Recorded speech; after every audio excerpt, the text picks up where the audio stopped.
The Kabale District's Deputy Resident District Commissioner Ronald Bakak outlined that a distinctive approach will be employed to identify and apprehend individuals aiding smuggling at the Katuna border, and strict measures will be implemented to ensure that they face severe consequences for their actions. Tugenda kola kyonna ekisoboka.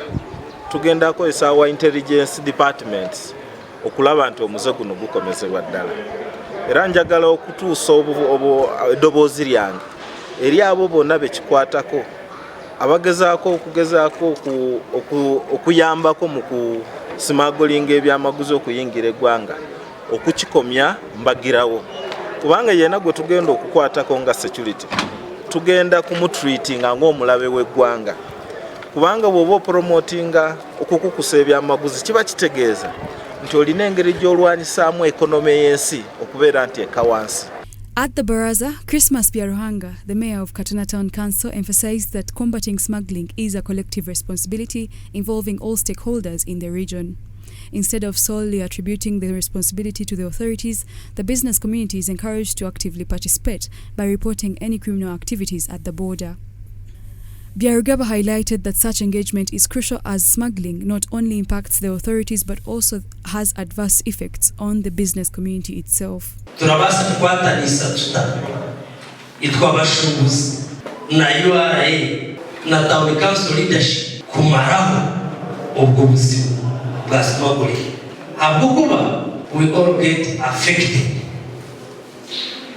Echo kubanza imwe abashubuzi abarashubura jeruwinire kumurikirize abari yabamajendo bakaguma barakora amajendo gutora jeje igutora muri nitwe abararunda umushoro wa government nayo zakufera habuka abantu bari gushora bari gutwara ki majendo so orareba ikizi nechatwera.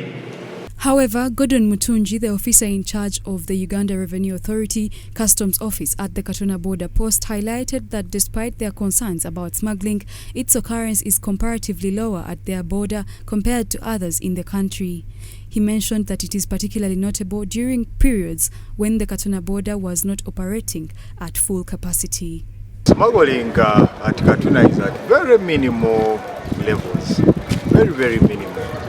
Because now that the border is open, all the facilities are in place, the border works 24 hours, everything was simplified. The few restrictions that were there, like the COVID testing, are no longer there. So smuggling is really very minimal, at a very minimal scale. Mutunji reported that confiscated items amounting to approximately $15,000, equivalent to Uganda shillings 50 million, were seized from smugglers between July and December 2023. The confiscated goods included mobile phones, cosmetics, alcohol beverages, and cattle that were being illicitly transported from Rwanda to Uganda. Recently, URA reported that the Katuna border had experienced a notable resurgence in revenue collection, marking a sustainable 42% increase in business activities.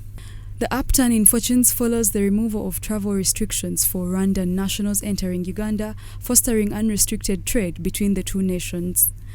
The border had faced stagnation in business for nearly 4 years since its closure in February 2019 due to diplomatic tensions between Uganda and Rwanda. Last year from July to December, the first half of the year, from smuggling fines and penalties, we collected $15,000 in fines.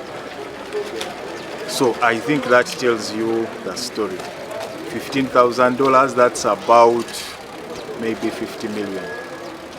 Yeah, so, but if you're to see how much compared to the revenue, then this smuggling is very minor, because the revenue is almost 4 billion. And of the 4 billion, then $15,000, 50 million, this is for this smuggling. So you can see the smuggling is a very minor and very minimal problem here at Katuna.